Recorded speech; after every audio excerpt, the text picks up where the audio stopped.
ನೋಡಿ next question 5 days were thrown 96 times and the number of times an odd number actually turned out in the experiment is given. Fit a binomial distribution to this data and calculate the expected frequency. ಇಲ್ಲಿ ನೋಡಿ ಇದು observed frequency ಕೊಟ್ಟಿರೋದು, ನಾವು expected ಫ್ರೀಕ್ವೆನ್ಸಿನ find ಮಾಡಬೇಕು. ಯಾವ ಥರ ಮಾಡೋದಂದರೆ first probability of getting 1 or 3 or 5 ಅಂದರೆ ಈಗ ನೋಡಿ ಡೈಸಲ್ಲಿ ಬರೋದು 6 ನಂಬರು. 6 ನಂಬರ್ಲಿ 3 ನಂಬರ್ ಬಂದರೆ ಅದು ನಮಗೆ ಫೇವರಬಲ್ಲು.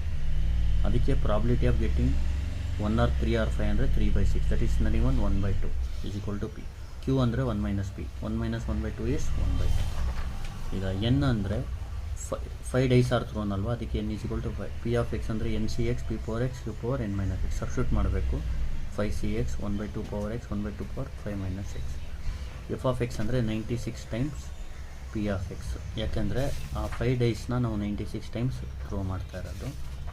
ಈಗ 96 ಪಿ ಆಫ್ ಎಕ್ಸ್ ಅಂದರೆ ಇದು 5cx 1/2 power X 1/2 power 5 - X.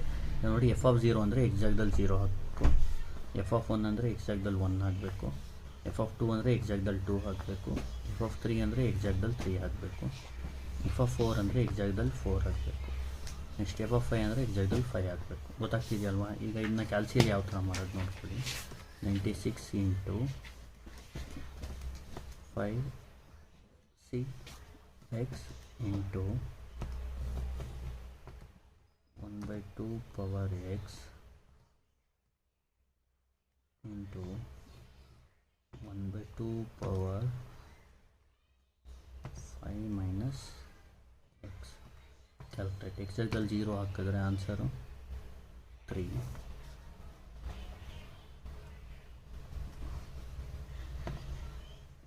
1 ಹಾಕಿದ್ರೆ 15.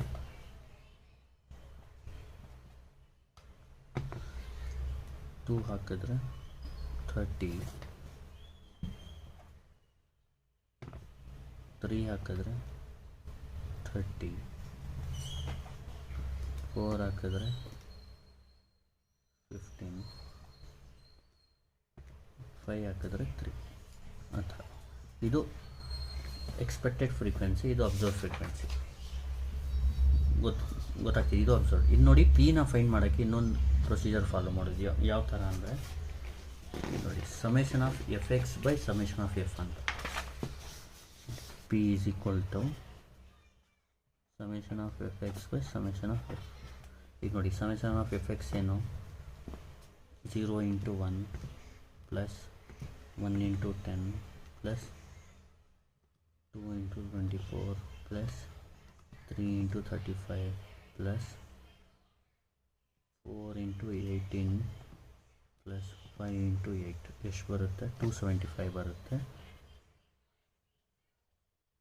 ಸಮೇಷನ್ ಆಫ್ ಎಫ್ ಬಂದು ಇದು 1 plus 10 plus 24 plus 35 plus 18 plus 8 96. ಈಗ ನೋಡಿ 275/96.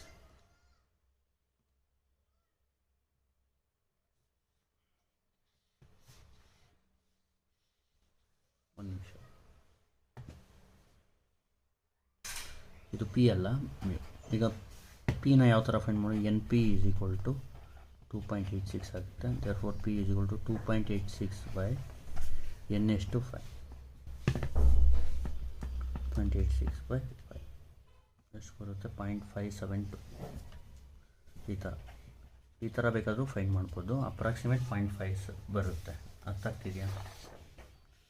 ಅಂದರೆ ಈ ಡೈಸ್ ಪ್ರಾಬ್ಲಮ್ ಅಂದರೆ ಡೈರೆಕ್ಟಾಗಿ ನೀವು ಪಿನ 1/2 ಅಂತ ತಗೊಳ್ಳಿ. ನೆಕ್ಸ್ಟ್ ಪ್ರಾಬ್ಲಮ್ ಇದು ನೋಡಿ. 4 coins are tossed 100 times and the following results were obtained. Fit a binomial distribution for the data and calculate theoretical frequency. ಇದನ್ನ ಯಾವ ಥರ ಮಾಡಬೇಕು ನೋಡ್ಕೊಳ್ಳಿ. ಇದರಲ್ಲಿ ಪಿನ ಫೈಂಡ್ ಮಾಡಬೇಕು. ನಾವು ಅದರಲ್ಲಿ ಡೈರೆಕ್ಟಾಗಿ ಪಿ ತೊಗೊಂಡ್ವಲ್ಲ, ಆ ಥರ ತೊಗೋಬೇಡಿ. ಇದರಲ್ಲಿ ಕಾಯಿನ್ಸ್ ಡೈಸ್ ಬಂದಾಗ direct P is equal to 0.5 ತಗೊಳ್ಳಿ. ಕಾಯಿನ್ಸ್ ಬಂದಾಗ ಕ್ಯಾಲ್ಕುಲೇಟ್ ಮಾಡಿ. ಹೆಂಗೆ ಹೇಳ್ತೀನಿ ನೋಡಿ. Mu is equal to summation of F X by summation of F. ಈಗ ನೋಡಿ ಮ್ಯೂ ಈಸ್ ಈಕ್ವಲ್ ಟು ಇದು ಇಂಟು ಮಾಡಿದ್ರೆ 0 × 5 plus 1 × 29 plus 2 into 36 plus 3 into 25 plus 4 into 5 ಎಷ್ಟು ಬರುತ್ತೆ 196 summation of f ಎಷ್ಟು 5 plus 29 plus 36 plus 25 plus 500 mu is equal to 1.96 ಆಮೇಲೆ ಏನು ಮಾಡಬೇಕು mu ಅಂದರೆ ಎನ್ ಪಿ ಅಂತ N P is 1.96 we know that N ಎಷ್ಟು 4 ಕೈನ್ಸ್ ಅಂದರೆ N is equal to 4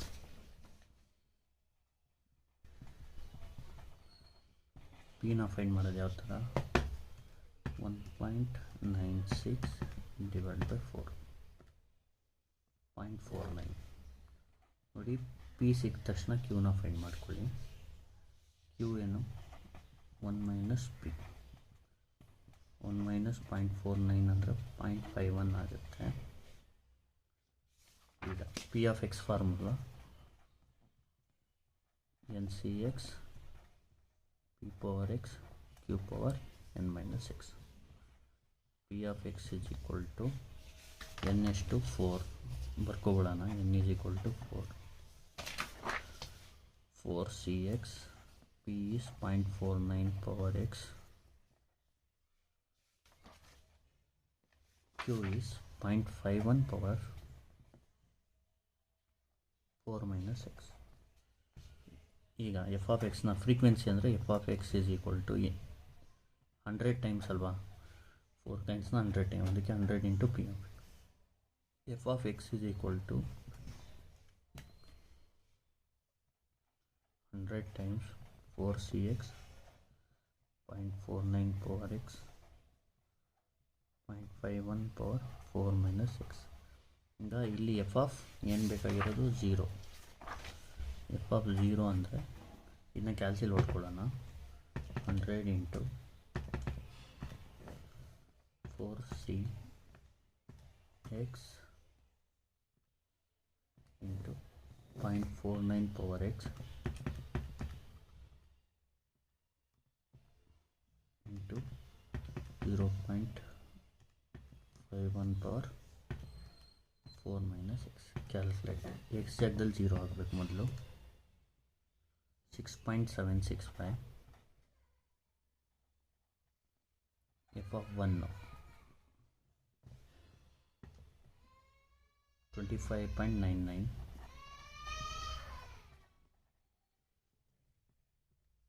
2 37.47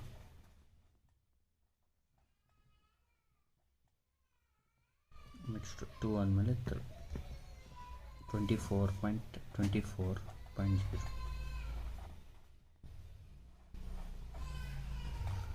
f of 4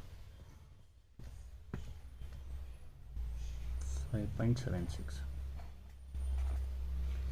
ಏನು ಮಾಡಿ ಇದನ್ನ ಅಪ್ರಾಕ್ಸಿಮೇಟ್ಲಿ ಈಕ್ವಲ್ ಟು 7 ಮಾಡ್ಕೊಳ್ಳಿ ಇನ್ನು 26 ಮಾಡ್ಕೊಳ್ಳಿ ಇದನ್ನ 37 ಮಾಡ್ಕೊಳ್ಳಿ ಇದನ್ನ 24 ಮಾಡಿ ಇದನ್ನ 6 ಮಾಡಿ ಒಂದು ಸತಿ ಆ್ಯಡ್ ಮಾಡ್ಕೊಳ್ಳಿ ಎಲ್ಲ 100 ಬರಬೇಕಿದು 7 ಪ್ಲಸ್ 26 ಪ್ಲಸ್ 37 ಪ್ಲಸ್ 24 ಪ್ಲಸ್ 6 ಎಷ್ಟು ಬಂತು 100 ಬಂತು ಆ ಥರ ಒಂದು ಸತಿ ಚೆಕ್ ಮಾಡ್ಕೋಬೇಕು ಇದು ಕ್ಯಾಲ್ಕುಲೇಟ್ ಫ್ರೀಕ್ವೆನ್ಸಿ ಇದು ಗಿವನ್ನ ಎಕ್ಸ್ಪೆಕ್ಟೆಡ್ ಫ್ರೀಕ್ವೆನ್ಸಿ ಇದು ನಿಮಗೆ ಕೈ ಸ್ಕ್ವೇರ್ ಅಂತ ಒಂದು ಕೈ ಸ್ಕ್ವೇರ್ ಡಿಸ್ಟ್ರಿಬ್ಯೂಷನ್ ಅಂತ ಬರುತ್ತೆ ಅದರಲ್ಲೂ ಈ ಪ್ರಾಬ್ಲಮ್ ಬರುತ್ತೆ ತುಂಬ ಇಂಪಾರ್ಟೆಂಟು ಜ್ಞಾಪಕ ಇಟ್ಕೊಡಿ ಇದು ಎರಡು ಪ್ರಾಬ್ಲಮ್ನ ಇನ್ನೊಂದು ಸತಿ ಎಕ್ಸ್ಪ್ಲೈನ್ ಮಾಡ್ಕೊಟ್ಬಿಡ್ತೀನಿ ನೋಡಿ 5 days were thrown 96 times and the number of times an odd number actually turned out in the experiment is given. Fit a binomial distribution for this data and calculate expected frequency ಅಂತ ಕೇಳ್ತಾರೆ.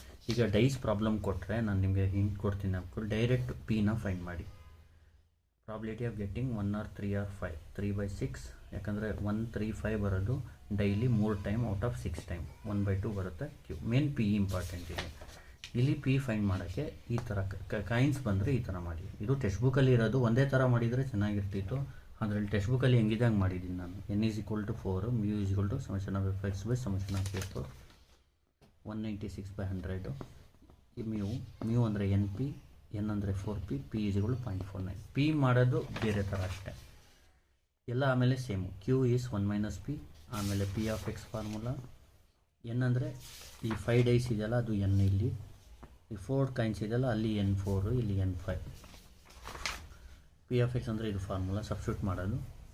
ಆಮೇಲೆ F of X ಅಂದರೆ ಇದು 96 times ಇದ್ದರೆ 96 P of X, ಅಲ್ಲಿ 100 ಇದ್ದರೆ 100 P of X. ಅದನ್ನ ಹೊಡೆದು ಕ್ಯಾಲ್ಸಿಲಿಗೆ ಹೊಡೆದು ಕ್ಯಾಲ್ಕುಲೇಟ್ ಕೊಟ್ಟು ಎಕ್ಸೈದಲ್ಲಿ 0 1 2 3 4 5 ಹೊಡೆದ್ರೆ ಇದು ಬರುತ್ತೆ. ಇದು ನೋಡಿ, ಇದು ಆ್ಯಡ್ ಮಾಡಿದ್ರೆ 96 ಬರುತ್ತೆ. 3 + 15 + 30 + 30 + 15 + 3. ಇದನ್ನ ಕ್ಯಾಲ್ಸಿಲ್ ಮಾಡ್ಕೊಳ್ಳೋದು, ಫ್ರೀಕ್ವೆನ್ಸಿ ಫೈಂಡ್ ಮಾಡೋದು. ಇದು ಅಷ್ಟೇ. ಪಿ ಫೈಂಡ್ ಮಾಡೋದು ಸ್ವಲ್ಪ ಡಿಫ್ರೆಂಟ್. ಆಮೇಲೆಲ್ಲ procedure same. Q is 1 minus P, ಆಮೇಲೆ ಪಿ ಆಫ್ ಎಕ್ಸ್ ಅಂದರೆ NC(x), P4x, Q4n - x. F of X ಅಂದರೆ 100 ಪಿ ಆಫ್ ಎಕ್ಸ್, ಆಮೇಲೆ ಎಫ್ ಆಫ್ 0 ಆ ಥರ ಮಾಡ್ಕೊಳ್ಳೋದು.